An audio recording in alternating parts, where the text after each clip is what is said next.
right. Hey, welcome everyone. And want to talk to you about something today and just put this question out there to you. Love is not just a feeling. It's a decision that we make. It's an action. And my question is, are you in love? Are you feeling in love?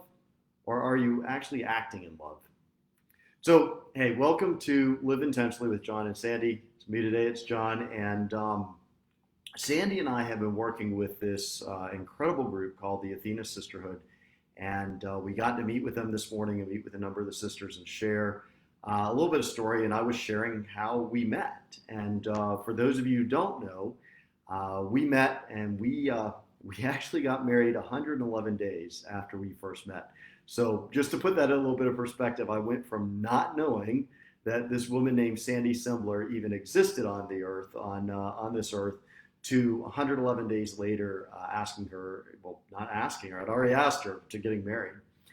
And it was really, it's really something I know a lot of people look at that and they go, wow, that was really fast. And it was really fast. I mean, let's be honest about it. That's a really short period of time to know somebody to go into and marrying them.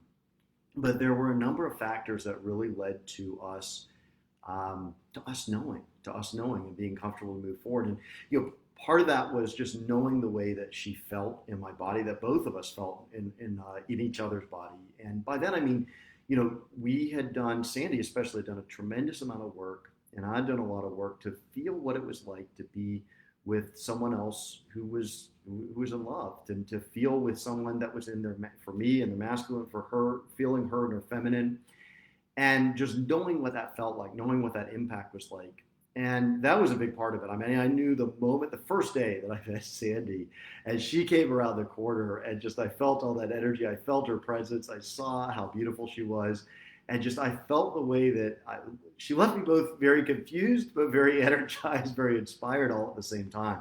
And it's a gift that Sandy brings when she's in her feminine to me, absolutely, is the fact that when she's in that feminine state, she is so inspirational to me.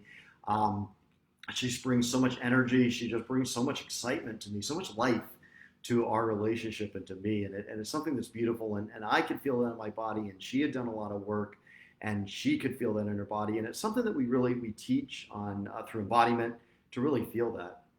But there's also a part that we asked a lot of open-ended questions. We dated and we loved intentionally, and we were very asked a lot of questions. We got to know each other. We got to really know about our values and what we stood for, what we represented.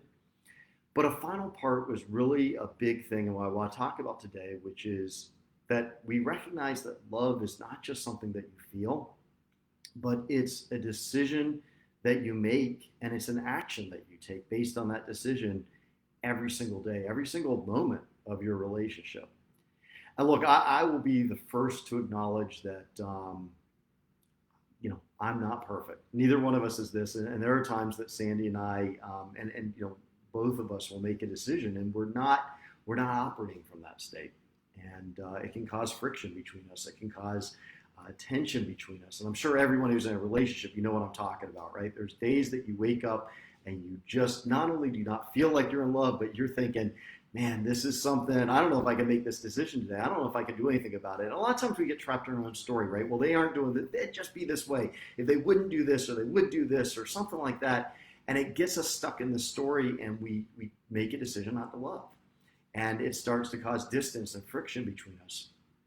But one of the things that's so valuable to Sandy and I in our relationship, and why we were confident in moving forward together, was because we both believe that love is this decision, that love is this action, and that love isn't just something that you feel. That feeling is going to be there, but it's also going to wear off. But it's something that really, it's something that you decide to do. You wake up and you go, I love this person, and I'm going to show them love. And I think for those of you who are parents, probably a lot of what I'm talking about, because there are moments that we wake up and we don't necessarily love our kids.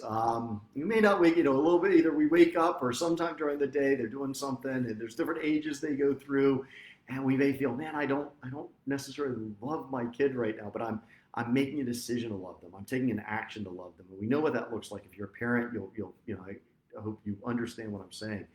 But doing that in our relationship is something that, wow, it is such a gift to me. when Sandy brings that to me, when she makes a decision to love me, even when I'm not necessarily being lovable. And we have so many tremendous stories too of people who've chosen to do this and how they do this. One of our teachers and friends that we love so dearly, Pam Ward, and she shared a story about her and her husband called "Flipping the Napkin." And they were in, I think that, and I'm probably not getting this entirely correct, but they were sharing the story that they had gotten in an argument at a restaurant, and something was going on, and there was tension. They were having an argument, and finally, one of them looked across at the other and said, "You know what? I'm flipping this napkin, right? I'm flipping this napkin." And what does that mean? It meant that they were just closing out. Right? They explained it meant they were closing this out. They weren't going to talk about it anymore. They weren't going to let it come between them, and they were going to move on. And I think that's a tremendous example of just making a decision to love, making a decision and taking an action to love. Because certainly there's always going to be differences between us. And sometimes those are ones that we really do need to go talk about. They can be core things that we don't agree on, and we do need to come to a resolution. But how many times are they really not consequential at all? You wake up the same morning, the next morning, and you don't even know what you were fighting about. You don't remember what you were fighting about. And so, I love this story that Pam shared because I think it's such a great example of just making a decision, making a choice to love and to flip the napkin over. I also know, that it's a question of, are you your best, right? So, a lot of times we think, well, man, if our partner would just do this and we would act, if they would act this way, it'd make it easier for me to love them. But the question I'd ask of you is, how do you change it and act in love to be the best person you can be, right? So instead of looking at, if this person was just this way, how could I love, I'd love them more, it'd be easier to love them.